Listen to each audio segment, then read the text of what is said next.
Hi there, I'm Dr. Angel, and I want to welcome you to the Urim Thummim segment, where we're going to explain to you what the Thummim and the Urim are. This is a lost science, a lost art. These are two lost objects that are lost to history. The last time that they're mentioned, they are mentioned in the Bible. They are biblical items. They were mentioned in the Bible the last time in reference to someone bringing them back. In other words, it was known at that time that they would be lost. It was also known at that time that they would be brought back by someone.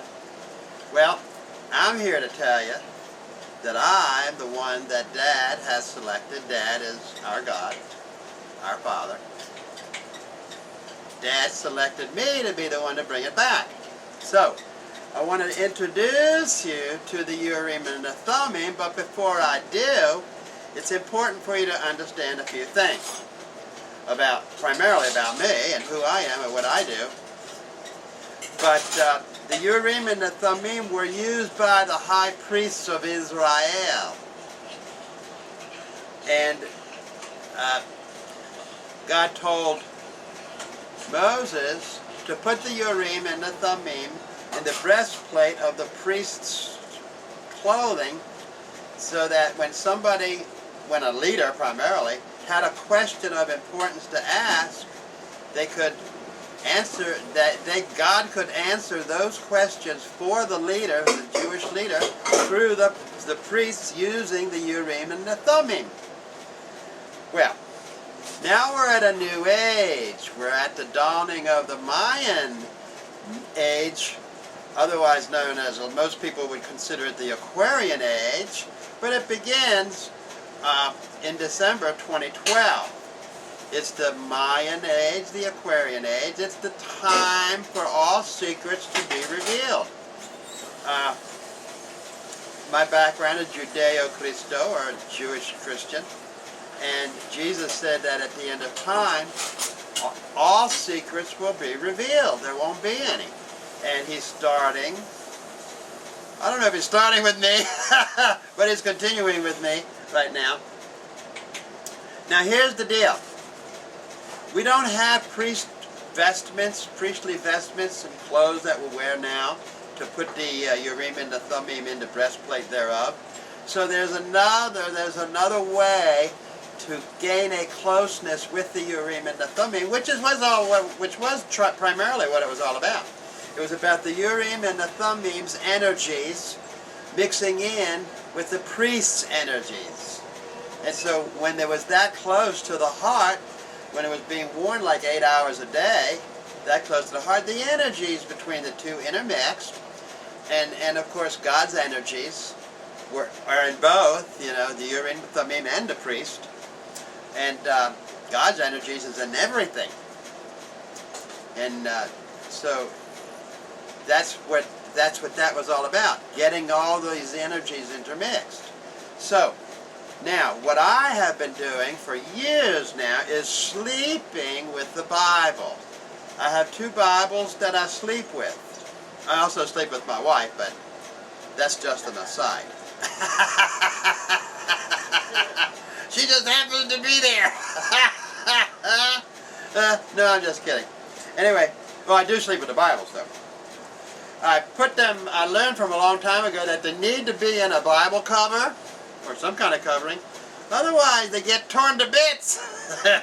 So, I do recommend, if you're going to do it, and I do recommend you doing it, I started sleeping with the Bible because I wanted to learn the Bible through osmosis. Now, I've read the Bible several times, and I've studied the Bible in depth, but I just didn't feel it was good enough. I wanted the energies of the Bible to intermix with my energies, and I wanted to learn the Bible even more through osmosis. So I slept with the Bible, and I have chosen, and I sleep with.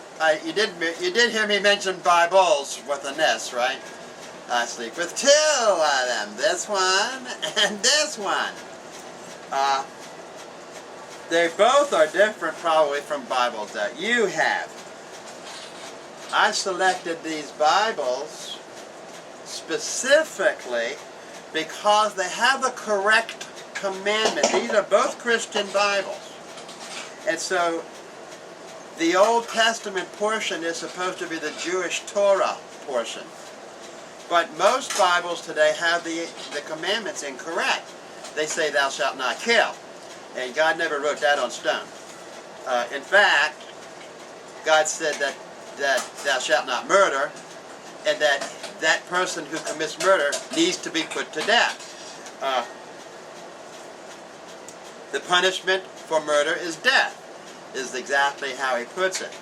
So I had to choose, I could not sleep with Bibles that had thou shalt not kill in them, because that right from the get-go, they're taking God's word and messing it up, messing with it and lying.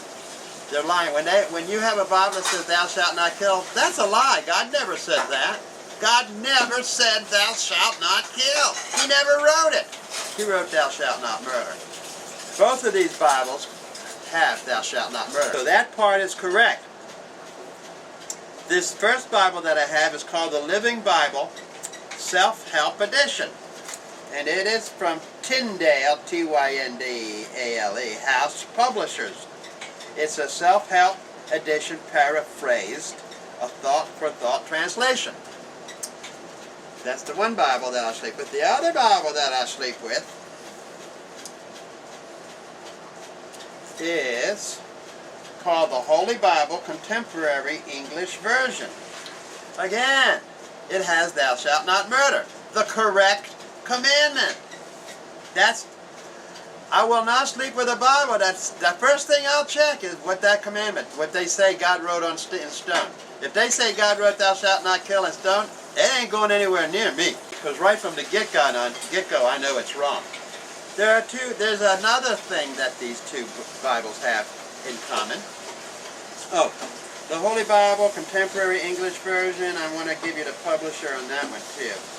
It is, who the heck can tell? Let me put my microscope on, gang. Hold on. Ta-da!